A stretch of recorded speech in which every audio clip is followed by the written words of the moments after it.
말씀드린 것처럼 오늘 저는 특별 주제 설교로 하나님의 사랑에 반응하라 이런 제목으로 하나님 말씀을 전하도록 하겠습니다. 미국에 유명한 소설이 있습니다. 에덴의 동쪽 들어보셨습니까?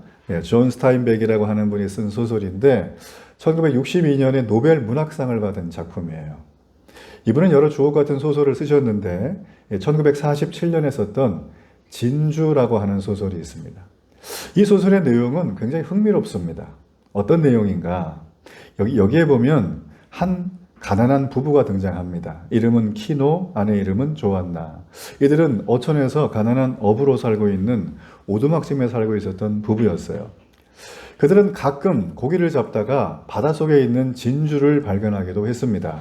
이걸 시장에 내다 팔아서 가정에 도움이 됐었죠. 자, 그런데 어느 날 이들은 조업을 하다가 굉장히 큰 감나가는 진주를 발견하게 되었어요. 그들은 속으로 야, 우리의 가난은 이걸로 끝이다.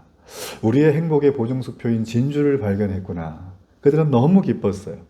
자, 그러던 어느 날이었습니다. 온 동네 소문이 다 났죠? 근데 이 부부가 몸이 좀 아팠어요. 그래서 병원에 찾아갔는데 그날따라 의사가 이 부부를 극진하게 진료를 해주는 거예요. 너무 세심하게. 그러더니만 약도 지어주고 돈도 안 받고 막 이러는 거예요.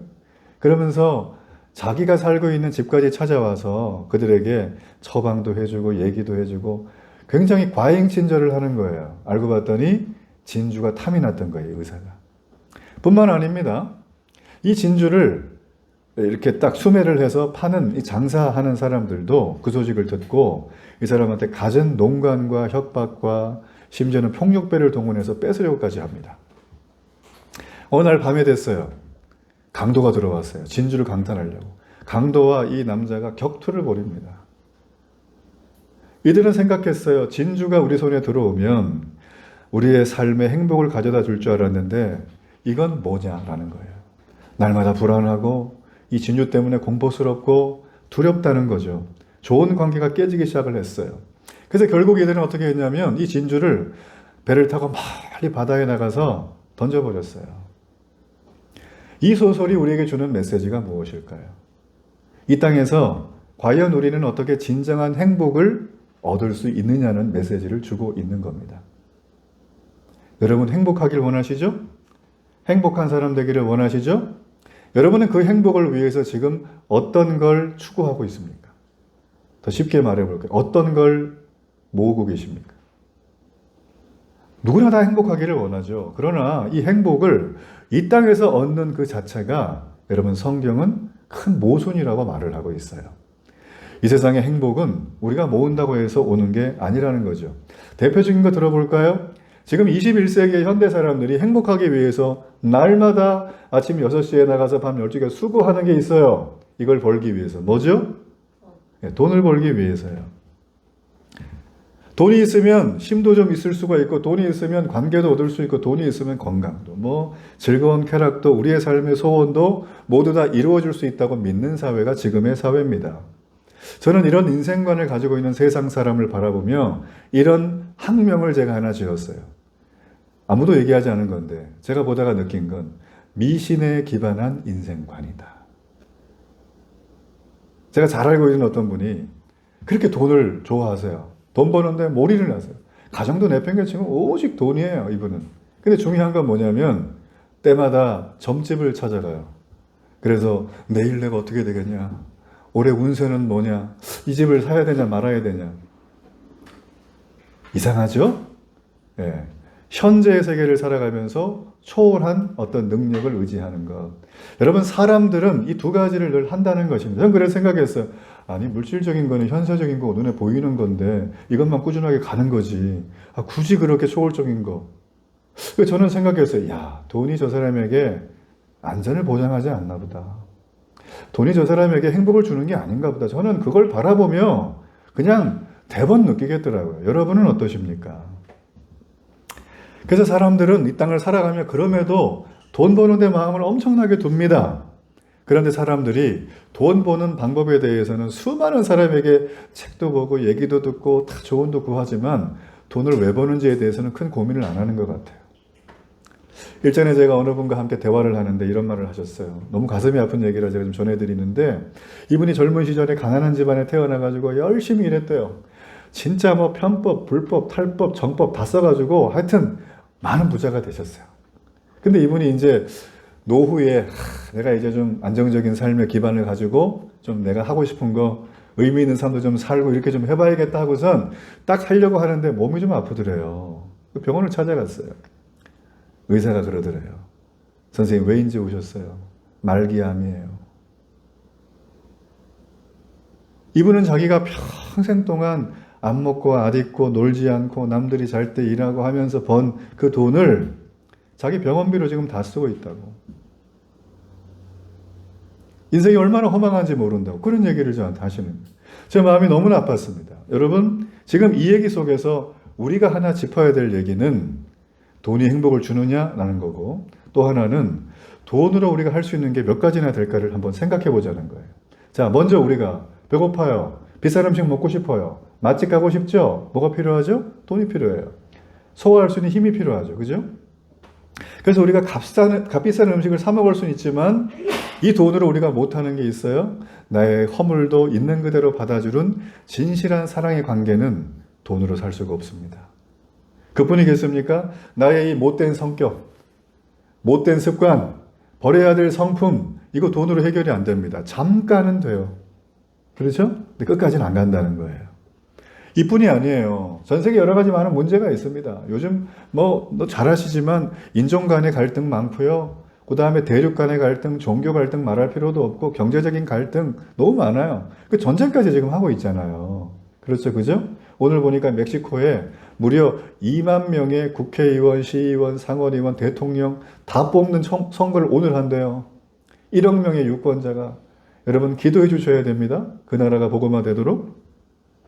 이렇게 갈등이 많고 뿐만 아니라 요즘에는 기후플레이션이라고 기후 문제 때문에 식량 생산이 문제가 오고 산업에 엄청난 영향을 받고 있는 시대가 됐어요. 그리고 곳곳에 만연해 있는 부정과 부패는 인류 역사상 사라진 적이 한 번도 없다라는 것입니다. 자, 어떤 방식이든 간에 많은 돈을 가져봤지만 나는 내 인생에 영원히 행복을 준다라고 떵떵거리는 사람을 여러분 본 적이 있습니까? 성경에도 그런 사람은 나오지 않아요. 우리가 돈이 최고라고 여기는 이 인생관에 대해서 저는 미신에 기반한 인생관이라고 제가 그렇게 명명할 수밖에 없는 것입니다. 전 여러분 여기 계신 모든 분들이 내가 행복을 위해서 돈을 쫓아가는 인생을 산다면, 돈이 내게 우상이 되는 삶을 살고 있다면, 돈의 노예가 되었다면 여러분 그거를 밖에다 내다 버리시기를 바랍니다. 여러분 그렇다고 내일부터 직장 출근도 안 하고 가게 문도 안 열고 이런 얘기가 아니에요. 돈을 버리라는 소리가 아닙니다. 돈이 전부라고 여기는 생각을 버리라는 거예요. 자, 세상의 부귀영화와 절대 권력과 모든 향락과 쾌락을 다 즐겨봤던 사람, 의미 있는 삶도 살아봤던 사람, 대표적으로 성경에 세 글자의 이름이 있습니다. 오늘 전도서의 기자였던 누구요? 솔로몬이다. 자, 오늘 이 말씀 우리 17절과 23절 이 말씀을 한번 함께 읽어보겠습니다. 이러므로 내가 사는 것을 미워하였노니 이는 해 아래에서 하는 일이 내게 괴로움이요 모두 다 헛되어 바람을 잡으려는 것이기 때문이로다. 일평생에 근심하며 수고하는 것이 슬픔뿐이라. 그의 마음이 밤에도 쉬지 못하나니 이것도 헛되도다. 여러분 지금 솔로몬은 세상에서 가장 탁월한 지혜자라고 얘기를 합니다. 우리 수요일날 바이블 클래스 때 살폈죠? 스바 여왕이 와서, 그죠? 에티오피아죠. 지금도 남아 있습니다. 이 솔로몬 사이에서 아들이 태어났고 에티오피아의 전성기를 누렸던 왕조의 일대 아들로 등극했던 사람이 있어요. 그러니까 여러분 이 솔로몬이 엄청난 지혜를 가졌다는 건 전 세계 소문이 다 났다고 보셔야 돼요. 자, 이런 사람이 지금 어떻게 얘기를 합니까? 인생을 사는데 괴롭더라, 헛되더라, 뭘 다 해보고 추구해봤는데 바람을 잡으려는 것 같더라. 바람이 손에 잡힙니까? 못 잡힙니다. 깊은 잠을 자야 되는 밤에도 내가 쉬지 못하고 세상 근심 걱정하니라고 내 비즈니스 생각하니라고 잠을 못 잤다는 거예요. 누가요? 다 가지고 있는 왕이. 그러면서 하는 얘기가 인생이 그런 거더라는 거예요. 인생이 그런 거더라. 만물의 영장이라고 하는 인간이 어쩌다 도대체 이런 현상까지 오게 되었을까요? 세상의 학자들은 분석합니다. 아, 이 사람 몸이 아파서 그래요. 정신이 아파서 그래요. 돈이 없어서 그래요. 다 좋아요. 근데 성경은 뭐라고 말하냐가 중요하죠. 성경은 뭐라고 말하냐면 하나님과 관계가 깨졌기 때문이라는 거예요. 하나님과 관계 제일 중요한 거잖아요. 이 땅을 지으신 하나님. 근데 이 핵심적인 관계가 와장창 깨지니까 1번이 깨지니까 어떻게 되죠? 도미노처럼 내 자신과의 관계도 깨지고 옆에 있는 사람과의 관계도 깨지고 세상과의 관계가 다 깨지는 거예요. 그러니까 이 도미노의 관계가 우리 인생 속에 아픔을 준다는 것입니다. 그러면 이 관계는 왜 깨졌는가라는 거예요. 하나님과의 관계가. 성경은 말합니다. 인간 스스로가 하나님을 밀어내고 내가 세상의 주인이라고 살고 있기 때문이에요. 내 중심인 거예요. 여러분, 이 땅에는 창조주 하나님이 세우신 원리와 법칙들이 좀 있습니다. 세상엔 하나님이 세우신 법칙이 있어요. 예를 들어서 시속 100km로 달리고 있는 쌩가는 고속도로 위에 자동차 안에 여러분이 탔다고 생각을 해보세요. 근데 갑자기 어떤 마음인지 문을 열고 내리고 싶네. 어떻게 되겠어요? 네, 즉사예요. 스턴트맨도 살기 힘들 거예요. 여러분, 운동 에너지를 위치 에너지로 잘못 바꾸게 되면 뛰어내리면 죽사가 되는 거죠. 이걸 물리법칙이라고 합니다. 우리는 하나님께서 물리법칙 말고도 아무리 시대가 변해도 붙들어야 될 가치들, 소중한 것들이 있다고 하나님이 말씀하고 계세요. 하나님 만드셨어요. 이걸 무시하고 자기 마음대로 살게 되면 누가 제일 고통을 받을까요? 무시한 그 존재인 인간이 고통을 받는 거예요. 나 때문에 옆에 있는 사람이, 소중한 사람들이 고통을 받습니다. 성경에서 이런 문제를 가리켜서 한 글자로 말합니다. 한번 따라하세요. 죄는 이건 거예요. 이사야 59장 2절 말씀에 보면 오직 너희 죄악이 너희와 너희 하나님 사이를 갈라놓았고 너희 죄가 그의 얼굴을 가리어서 너희에게서 듣지 않으시게 함이니라 라고 말하고 있어요. 많은 사람들이 죄에 대해서 얘기를 하면 굉장히 불편해합니다. 난 나름대로 살기 괜찮은데 나는 범죄자도 아닌데 왜 제 얘기를 자꾸 목사님 하시냐고. 여러분, 기독교는 죄가 설명이 안 되면 구원과 은혜가 설명이 안 돼요. 내가 죄가 없다고 생각하는데 교회 올 필요가 전혀 없어요. 왜냐하면 내 죄를 해결해야 될 이유를 못 느끼기 때문이에요. 죄를 얘기할 때 많은 분들이 그냥 내가 도덕적인 죄를 안 저질렀으니까 라고 생각을 하거든요. 근데 성경은 도덕적이고 행동적인 죄를 말하는 게 아니라 더 본질적인 부분의 죄를 말합니다. 자, 예를 한번 들어볼게요. 매출이 1조 원이 넘는 어떤 회사의 창업주 회장님이 계세요. 이 회장님이 너무나 자기 마음에 쏙 들게 일하는 비서가 있어요. 수행비서. 너무 일을 잘해. 아주 그냥 아들 같아. 너무 그냥 자기 마음에 들어요. 이 수행비서를 너무 믿고 신뢰를 해요. 회장님이. 그래서 회장님이 어느 날 비서를 불러놓고 그랬대요. 내가 이만하면 많이 이뤘는데 내가 요즘에 이렇게 좀 자녀들하고 같이 휴가 좀 갔다 올 테니까 일주일 동안 네가 대신 회사를 잘 맡아서 아무 문제 없이 내가 얘기한 업무 지시를 잘 따르면서 좀 운영해봐라. 그렇게 일을 맡기고 떠나줬어요. 일 잘하는 비서가 회장님 말 잘 들으니까 너무 좋았겠죠? 근데 가만히 생각을 해보니까 자수성가해서 1조 원의 회사를 기른 귀한 회장님, 고령의 회장님, 자녀가 있기는 해도 이걸 물려받을 생각이 없다고 하니 이 마음속에 어떤 생각이 들까요? 회사를 일주일만 맡아서 하는 게 아니라 내 평생의 회사를 맡아보고 싶다. 이런 생각이 들겠죠. 자, 그러면 이 비서, 이 직원이 그걸 이루기 위해서는 어떤 일이 벌어져야 되겠습니까? 네? 회장이 죽어야 돼요. 심플한데 정답이죠. 회장이 죽거나 회장이 물러나거나 스스로. 둘 중에 하나입니다. 죄가 무엇인가? 하나님이 세상의 주인이신데 주인인 하나님을 내가 발로 밀어낸 게 죄인 거예요. 일주일만 맡았는데 하나님 안 계시면 다 내 거 아니냐? 이게 바로 에덴 동산에 아담과 하와가 죄를 지었던 원죄입니다. 원죄는 선악과를 따먹은 게 원죄가 아니에요. 하나님을 무시한 게 죄인 거예요. 그걸 불순종이라는 표현으로 성경은 우리에게 말해줍니다. 그래서 로마서 3장 23절에는 모든 사람이 죄를 범했음에 하나님의 영광에 이르지 못한다라고 했어요. 여러분, 죄는 무엇인가? 바로 하나님 앞에 가까이 오라고 주님이 손짓하고 부르시고 초청하는데 가까이 못 가게 하는 내 마음의 내적인 상태를 말하는 거예요. 태도, 나의 자세를 말하는 거예요. 공부 잘하는 학생들은요, 하루 일상이 달라요. 걔들은 공부하지 말라도 공부해요. 그러니까 성적이 자연스럽게 좋은 결과로 오는 거예요. 공부 안 하는 애들은 그냥 벼락치기 하는 거죠.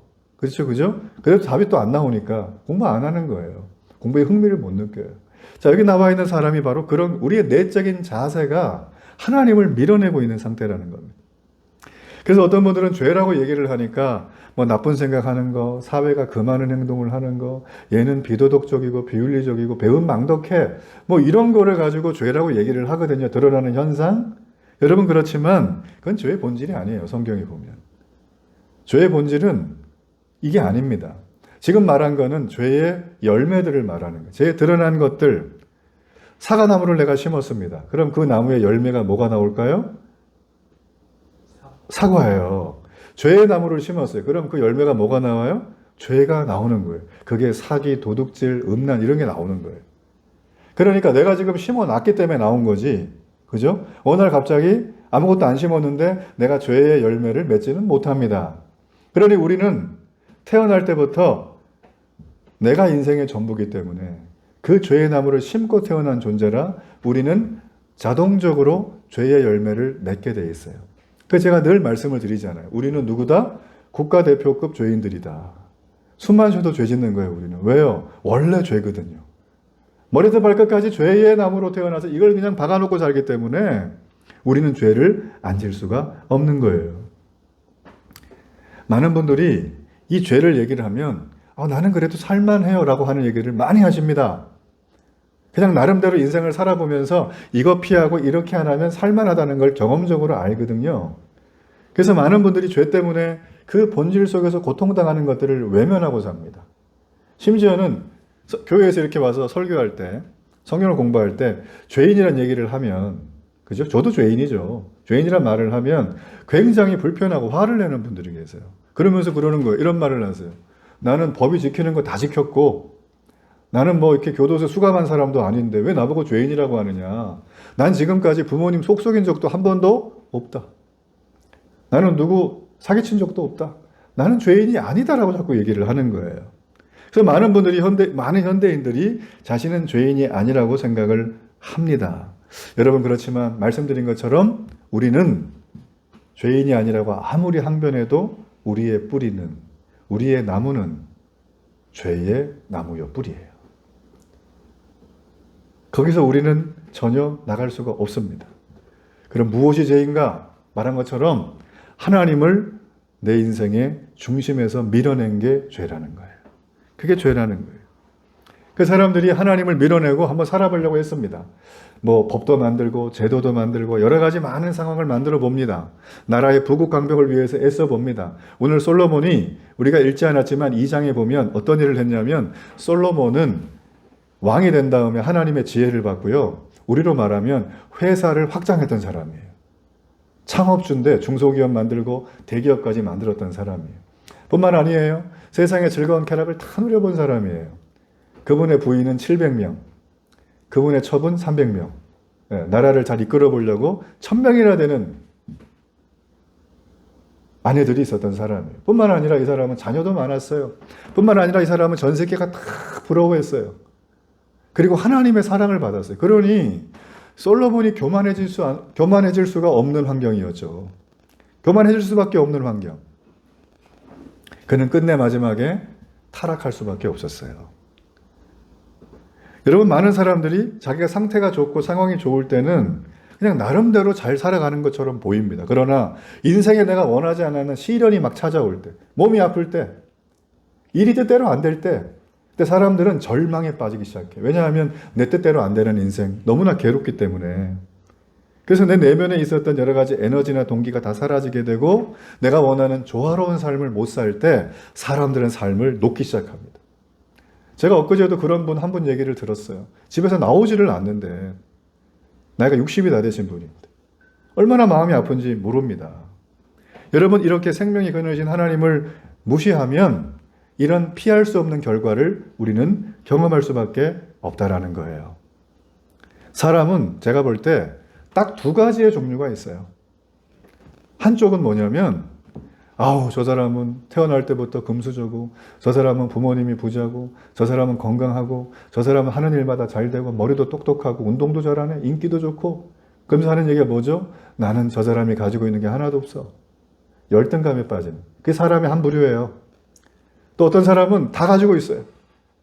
그 자기는 늘 최고라고 생각을 해요. 이런 사람 뭐 하는 사람이죠? 우월감에 빠진 사람. 못하는 사람들 보면 무시해요, 사람들을. 그 사람은 교만하거나 열등하거나 둘 중에 하나예요. 우월감에 빠지거나 열등감. 우린 날마다 이 시소를 타고 왔다 갔다 하는 게 우리 인생이라는 거예요, 사실은. 성경은 그 부분에 대해서 우리에게 말을 해줍니다. 자, 그렇다면 이 죄의 뿌리를 가지고 태어난 우리의 삶의 모습, 이 죄의 뿌리가 뽑히게 된다면, 내 인생의 나무가 뽑히면 우리 어떻게 되겠습니까? 성경은 이것을 죽음이라고 해요. 죽음은 자연스러운 노화에 의해서 우리가 육신이 죽는 게 아닙니다. 죽음은 죄의 결과로 온 겁니다. 하나님의 형벌입니다. 인류는 지금까지 죽음을 해결하기 위해서 모든 걸 다 해봤어요. 최선을 다해봤어요. 진시황 불로장생 들어보셨죠? 수많은 수명 연장을 향한 약들 들어보셨죠? 의료들 해보셨죠? 지금도 많은 것들이 의료를 삶을 연장하기 위해서. 제가 최근에 본 거는 이 사람이 이렇게 여기를 잘라요. 실제로. 그래서 이거를 냉동 보관해요. 척수하고 뇌를 그대로 보관하는 거예요. 손상되지 않게. 나이가 들은 다음.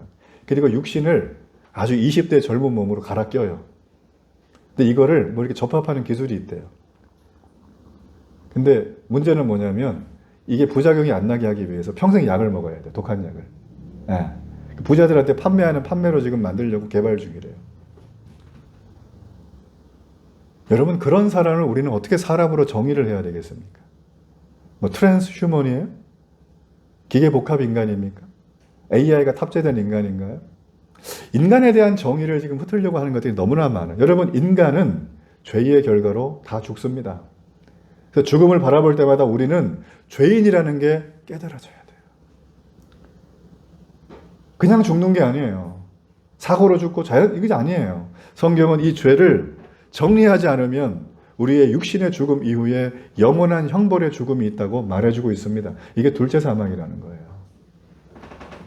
죽음은 단지 육체의 생명이 끊어지는 게 아니라 생명의 근원이신 우리의 존재 뿌리이신 하나님과 영원히 단절되는 거기 때문에 우리는 더 이상 회복의 기회, 소생의 기회가 없다라는 것이죠. 인간은 이런 본질적인 문제를 해결하기 위해서 교육, 의료, 과학기술, 진보된 제도 다 해봤지만 결국은 이 모든 당면한 문제들을 해결하지 못했다는 겁니다. 이런 우리를 바라보시는 나를 사랑하는 하나님. 하나님은 우리를 바라보는 게 아니라 근본적인 해결책을 제시해 주셨어요. 그게 바로 누구냐면 저를 한번 따라하세요. 예수 그리스도. 예. 이 예수 그리스도는 이 땅에 오셔서 우리의 이 죄의 문제를 해결하기 위해 오신 분이세요. 주님은 요한복음에서 내가 곧 길이요 진리요 생명이라고 하셨어요. 그러면서 하는 얘기가 나를 통하지 않으면 아버지 하나님께 갈 수 없다. 천국 못 간다는 거예요. 너희들이 아무리 용서바라고 갈 수 있는가. 나를 통해야 된다. 그래서 예수님 뭐라고 하셨냐면 내가 생명의 떡이랬어요. 생명의 밥이에요. 내가 생명의 문이랬어요. 양의 문. 예수님을 통과하지 않으면 그 누구도 이 땅의 모든 죄인들은 갈 수 없다는 거예요. 하나님 앞에. 예수님이 우리의 죄의 문제를 본인이 대신 지불해 주시는 사건, 이걸 속량이라고 합니다. 인간의 모든 죄를 우리가 원치 않았음에도 불구하고 주님은 하나님의 끝없는 사랑을 받아서 이 땅에 오셔서 그 죄의 문제를 지불함으로 해결해 주셨어요. 그래서 우리는 그 예수님을 마음으로 받아들이면, 그 예수님의 십자가의 속량을 받아들이면, 그 사실을 반응을 하면, 그 사실을 받아들이면 우리는 하나님 앞에 갈 수 있는 자격이 주어집니다.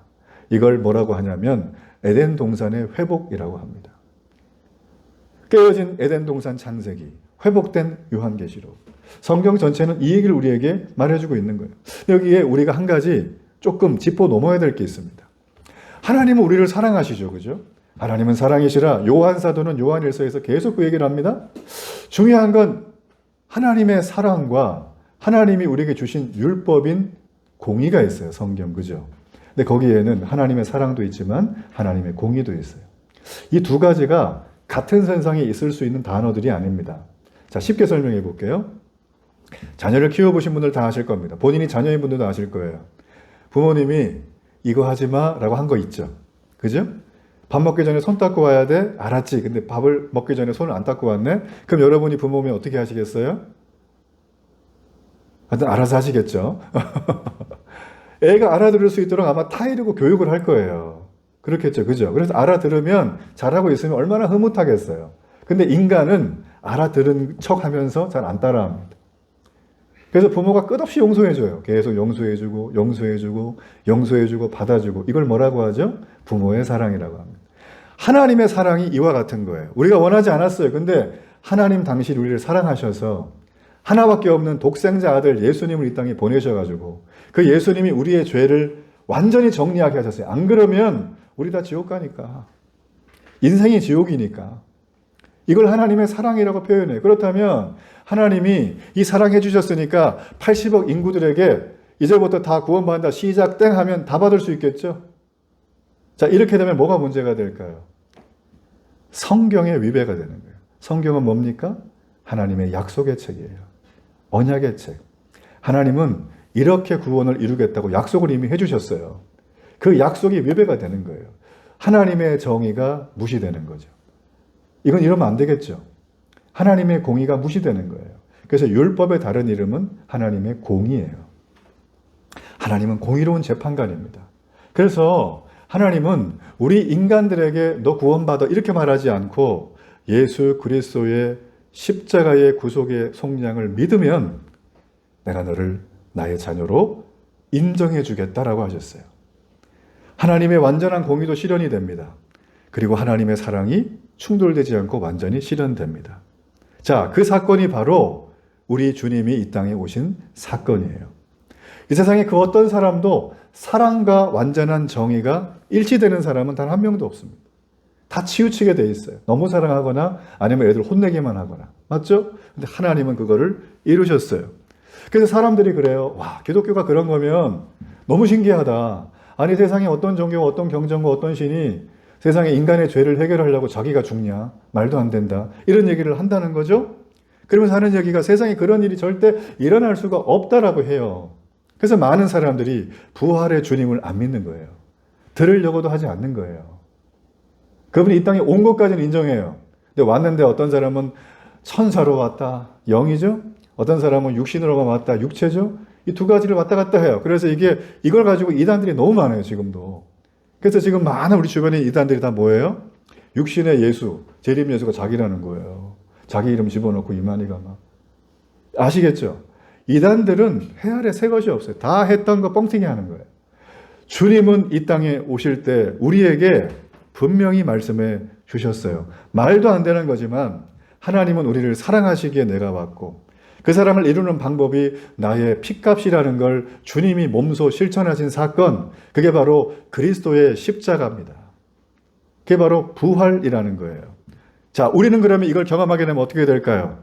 이 놀라운 사랑, 이해되지 않는 사랑, 이걸 경험하게 되면 어떻게 되는가? 하나님의 이해할 수 없는 사랑이 바로 로마서 5장 8절에 기록이 되어 있습니다. 이 말씀을 함께 한번 읽습니다.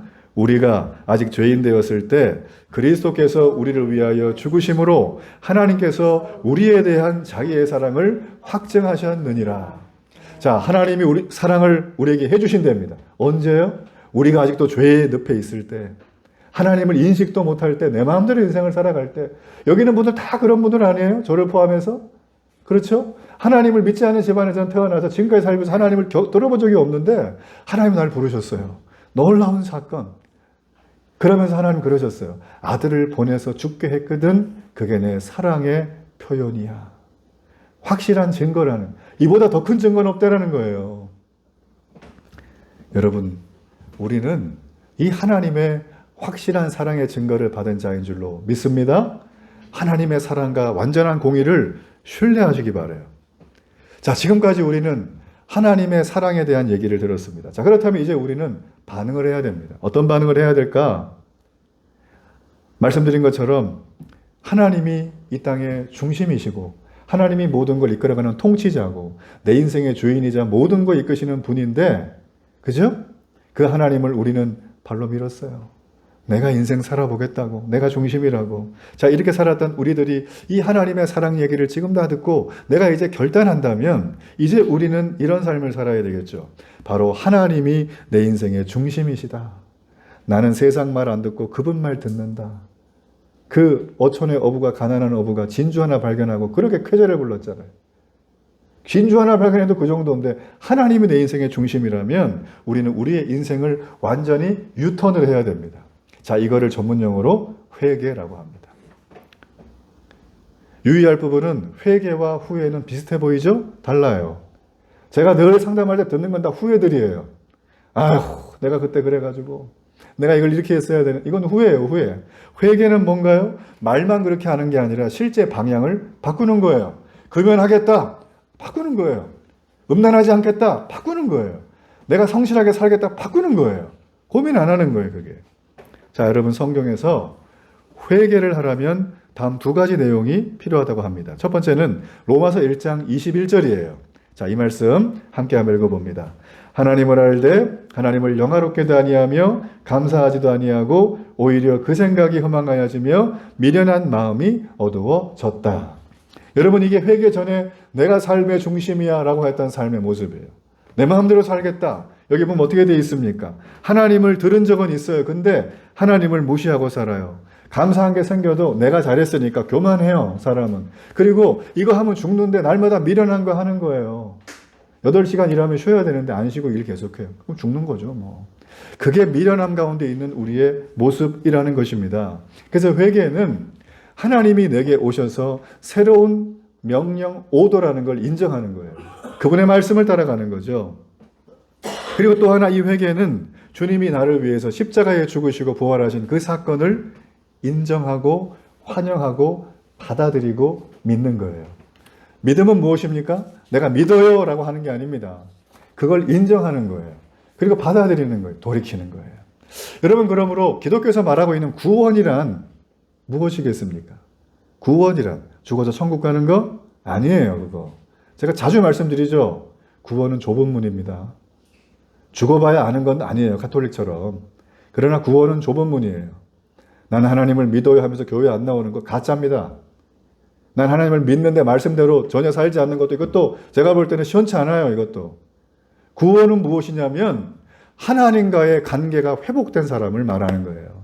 이런 사람은 나 자신과 관계가 회복이 됩니다. 내가 사랑스러워져요. 그러면 옆에 사랑이 흘러가요. 자녀한테, 친구한테, 직장에서. 그러면 어떻게 될까요? 세상이 변하는 거예요. 그 세상은 어떻게 돼요? We are the world가 되는 거예요. 살기 좋은 세상. 그러니까 세상의 제도와 법을 바꾼다고 세상에 살게 좋은 게 아니고 내가 하나님을 만나서 그 관계가 회복되는 게 모든 거의 핵심이라는 거죠. 창세기에서 요한계시록은 전부 다 에덴의 타락을 에덴의 회복으로 만드는 얘기들입니다. 2930명이 몽땅 여기에 해당되는 사람들이에요. 그러므로 우리는 성경을 볼 때 성경에 나오는 그 사람들의 스토리가 나의 스토리구나. 아, 이 사람의 인생 카테고리는 내 거구나. 그걸 딱 깨달은다면 그가 어떻게 하나님 앞에 돌아섰는가, 이걸 보셔야 돼요. 말씀을 정리하겠습니다. 그리스도인은 누구인가? 그리스도인은 감격하기 시작하는 사람들이. 어떤 거예요? 하나님이 나를 사랑하시는 거예요. 감격. 그리고 하나님은 말씀 그대로 공의롭게 나의 죄를 해결하셨다는 것에 대한 감격.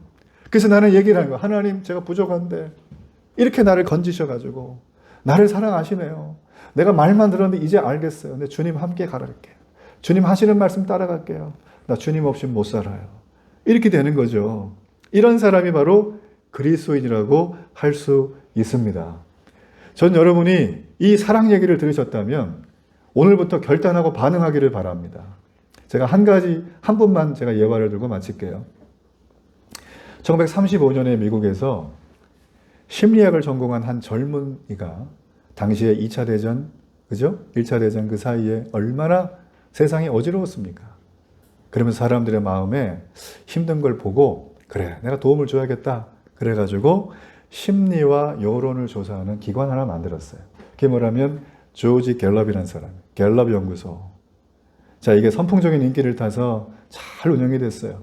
그리고 이 사람이 원숙한 나이에 이르렀을 때 그는 가만히 보니까 사람들은 항상 최대 관심사가 하나 있었는데 그게 뭐냐면 행복이에요. 어떻게 하면 행복할까?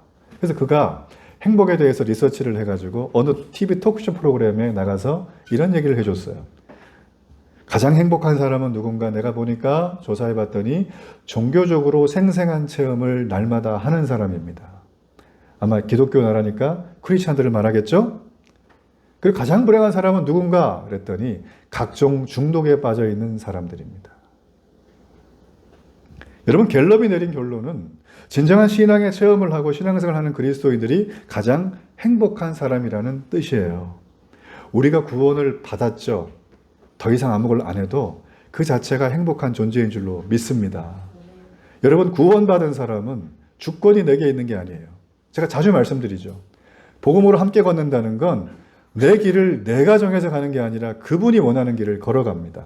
그래서 내 인생에 내가 원하는 결과가 나오지 않아도 기대와 다른 일이 와도 나는 어떻게 해요? 좌절하지 않아요. 낙심하지 않아요. 힘들 수는 있어요. 그러나 금방 일어날 수 있는 거예요. 복음이 무엇입니까?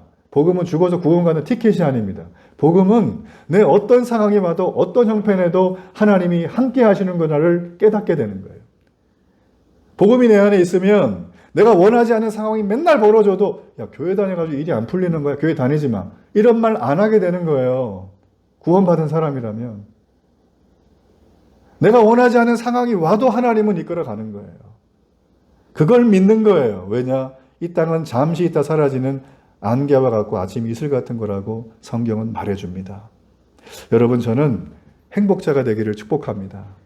행복하고 싶다면 행복의 존재 근원 옆에 머물러야 돼요.